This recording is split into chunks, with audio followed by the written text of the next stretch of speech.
आपके पास हिंदू मुस्लिम के अलावा कुछ नहीं बचा। आप हिंदू मुस्लिम के अलावा कुछ नहीं कर सकते हैं। हिंदू मुस्लिम आपको इसमें भी हिंदू मुस्लिम करना है। चलाते हो, दिन रात हिंदू मुस्लिम करके अपनी डिबेट चलाते हो। आज जो सच सुनाया जा रहा है उसको मैं इनके बीच में नहीं बोलना चाहता, लेकिन मैं एक चीज कहना चाहता हूँ, प्लीज आप रुक जाइए। कोई लाभ नहीं, लड़ना नहीं है भाई, नहीं नहीं लड़ना नहीं है, लड़ना नहीं है। मैं स्टूडियो में मेरी आवाज अच्छी जाएगी और आपकी बिल्कुल नहीं जाएगी, इसलिए एक एक करके बोल लेते हैं।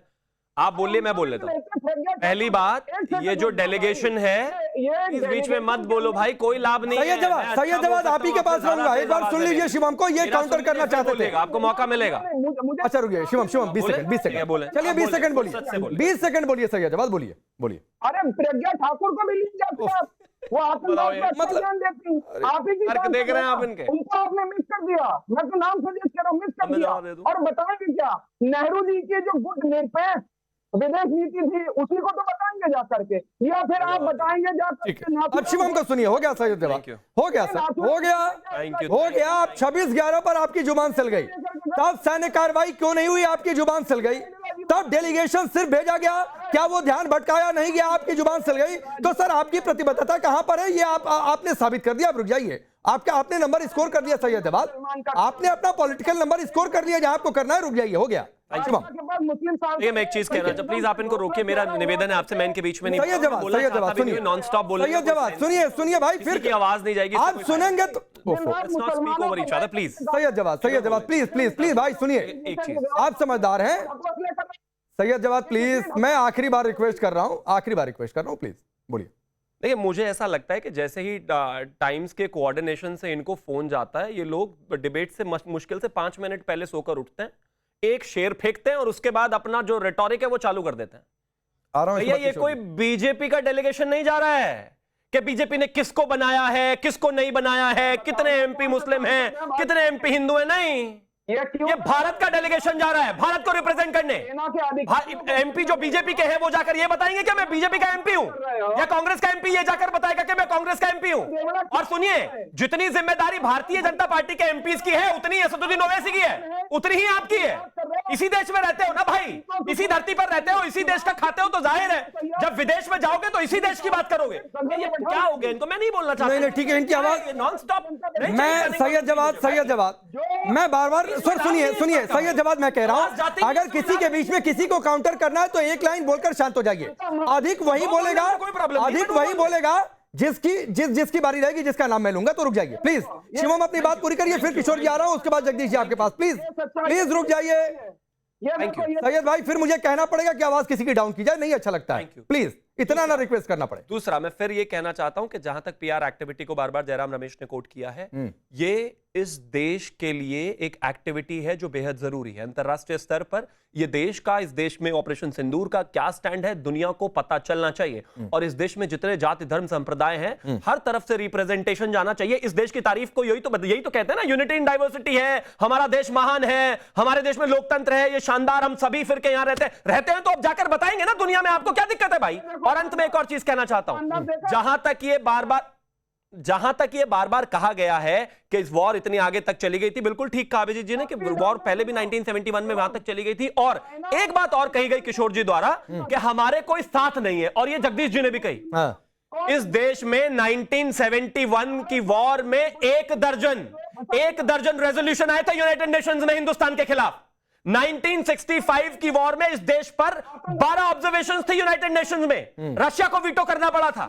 और 1999 में भी ओआईसी ने जाकर हमारे खिलाफ स्टेटमेंट दिया था। कोई एक स्टेटमेंट बताइए, कोई एक रेजोल्यूशन बताइए यूनाइटेड नेशन में, कोई एक स्टेटमेंट ओआईसी की तरफ से बताइए। सब हमारे साथ खड़े हैं, लेकिन हां, बावजूद उसके हम ये कहना चाहते हैं कि हमें टारगेट्स हिट करने थे, आतंकवादियों को खत्म करना था। हम 100 किलोमीटर अंदर घर में घुसे, उनको मारा, वापस आ गए। उनके आर्मी जब इसमें जो है उनके साथ आई तो हमने उनके भी एयरबेस तबाह कर दिया, और आगे भी यही करेंगे। ठीक है किशोर जी, आपका सवाल। रुकिए किशोर जी लगातार सवाल उठा रहे हैं। सैयद जवाद 1 मिनट दीजिए भाई, आ रहा हूं। 1 मिनट रुकिए।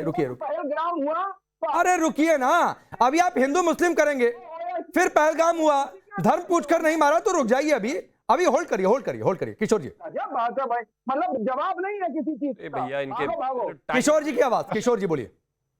हाँ, मैं अभिजीत ने 2 सवाल मुझ पे उठाए कि आतंकी जो ऑपरेशन सिंदूर के मेन हीरो बने थे, पाकिस्तान के तरफ से जो आए थे, जिन्होंने हिंदुओं को चुन चुन के मारा, उनका क्या हुआ?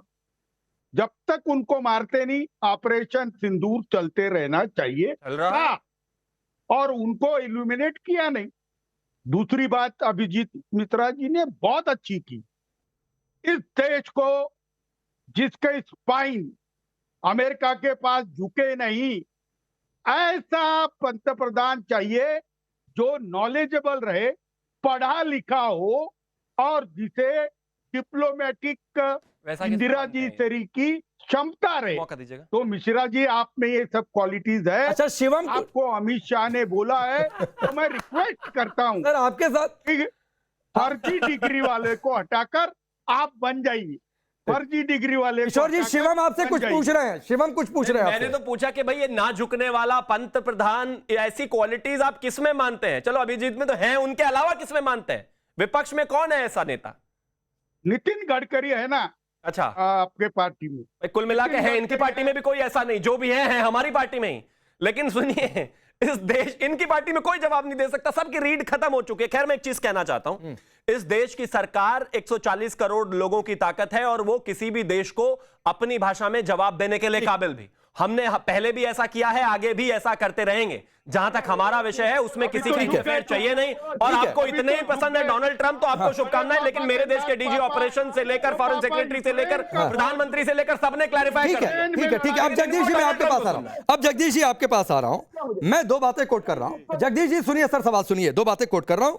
आपकी पार्टी के महासचिव जयराम रमेश ने एक और बात कही, और कही आतंकी भी घूम रहे हैं ...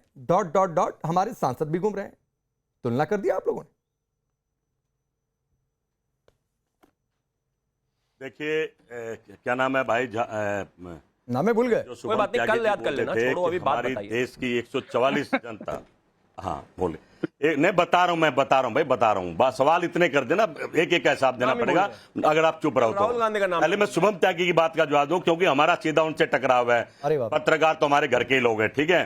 शुभम त्यागी जी कह रहे 140 करोड़ हमारे साथ खड़े थे, तो आपने क्या हाल कर दिया? आपने क्या हाल कर दिया? उधर कह रहे हम आतंकवादियों को टारगेट कर रहे थे, तो आपका मंत्री क्या बता रहा था? अलर्ट हो जाओ, हम टारगेट कर रहे हैं। क्या आपको लगता हो घर में रुके होंगे या अपने ठिकाने पर रुके होंगे? आपने पहले भगवा दिया उनको। नहीं डिबेट किया अरे भाई करिए, बता नहीं रहा डिबेट किया हूं, करिए। बोलो मत नया जरा, मैं सवाल, अपनी नया बात कर रहा हूं, जवाब। सुनो। मैं पूछ रहा हूं, जयराम रमेश ने कहा आतंकी भी घूम रहे, बता रहा हूं ना, कॉमा दिया, पॉज दिया, हमारे सांसद भी घूम रहे। ये दोनों बात एक साथ कहना अच्छा लगता है? जो पहले बता दिया दुश्मनों, अच्छा लगता है ये दोनों बात एक साथ कहना?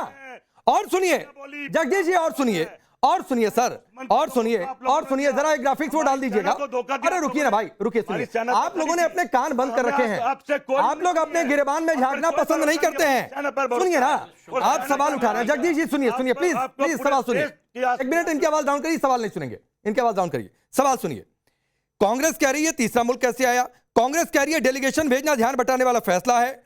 ट्रंप के सीजफायर ऐलान पर आप बोल रहे हैं। मैं पूछ रहा हूं, अपनी पार्टी के सलमान खुर्शीद, मनीष तिवारी, पी चिदम्बरम, शशि थरूर, इनको सुना है कि नहीं सुना है, या कान में रुई डालकर बैठे हैं? बस हमारी पार्टी में ही हमारी पार्टी में लोकतंत्र भाई, लोकतंत्र में कोई कुछ कह सकता, पर भारत जो कह रहा है ना, वो कह रहा क्यों आपने सीज फायर करा, किसी के क्या? नहीं नहीं, आपकी पार्टी में लोकतंत्र है, मतलब वो सच बोल रहे हैं ना। तो कहता है, मैं यही तो कह रहा हूं, वो सच बोल रहा है, आप झूठ बोल रहे हैं। हिंदुस्तान ले लेंगे, वो सच बोल रहे हैं। तीनों चारों नेता, अब नहीं ले सकते, बड़े नेता जो मंत्री तक रह चुके काम भी हैं, हमें करना पड़ेगा आके। आप झूठ बोल रहे हैं। काम भी हमें करना पड़ेगा, तुम्हारे बस की नहीं है। अच्छा। तुम नहीं ले सकते। कैसे? जिस दिन राहुल गांधी आएगा, अभी तो 30 साल बाद आएगा, 30 के बाद आएगा। अरे 30 साल बाद आएगा? कहां से आएगा? नहीं नहीं, जब होता है भगवान नहीं नहीं नहीं, से आएगा? शिवम, शिवम दो बातें हुई, शिवम दो बातें हुई। एक तो जगदीश शर्मा ने कहा कि 30 साल बाद आएंगे, ये मान रहे हैं कि 30 साल तक ये खुद रेस में नहीं है। और किशोर जी ने एक बात कही कि 2030 तक तो प्रधानमंत्री मोदी रहने वाले हैं, यानी 2029 का चुनाव तो गया रे भाई। शिवम 30 तक की बात कर रहा हूं। देखिए मैं एक ही चीज, हाँ 30 ही तक मैं कह रहा हूं, रुक जाइए। मुझे नहीं पता ठीक कि है, मैं मतलब 29 का चुनाव आप मान रहे हैं कि आज ही की डेट में आप हार गए? मुझे नहीं पता कि कांग्रेस के नेता को मैं कौन से एंगल से जवाब दूं, क्योंकि उनका कोई सवाल ही नहीं आया ना, उन्होंने किसी बात का जवाब दिया। लेकिन खैर फिर भी मैं एक चीज कहना चाहता हूं, जहां तक आने वाने की बात है, वो कहीं विदेश में गए हुए हो राहुल गांधी तो बात अलग है, उनको वापस आना हो ये ज्यादा बेहतर जानते होंगे भाई, मुझे तो कोई पर्सनल डिटेल्स का नहीं पता। सरकार में आने की अगर बात करें तो उम्मीदें बहुत कम है अगले 20, 30, 40 साल जो भी है। रही बात आने वाले समय में डेलीगेशन की, मैं फिर से यही कहना चाहता हूं, देश की राजनीति देश में रहे बेहतर है। जब आप अंतरराष्ट्रीय स्तर पर, इंटरनेशनल लेवल पर इस देश का रिप्रेजेंटेशन लेकर जा रहे हैं तो ध्यान रहे कि कोई भी ऐसी बात जो दूसरे और यही बात फायदा उठाए वो नहीं होनी। बस वक्त इतना ही। और यही बात, इनको तो बस यहां राजनीति, यही बात सभी दलों के नेताओं सांसदों ने भी कही है जो बाहर जा रहे हैं कि अपनी सियासत, घर के अंदर सियासत, सरकार पर सवाल उठाएंगे ठीक है, लेकिन बाहर देश का प्रतिनिधित्व कर रहे हैं। ये बात शायद कांग्रेस को नहीं समझ में आ रही, ये बात शायद किशोर तिवारी जी को नहीं समझ में आ रही, और ये बात शायद टीएमसी में भी कुछ नेताओं को नहीं समझ में आ रही।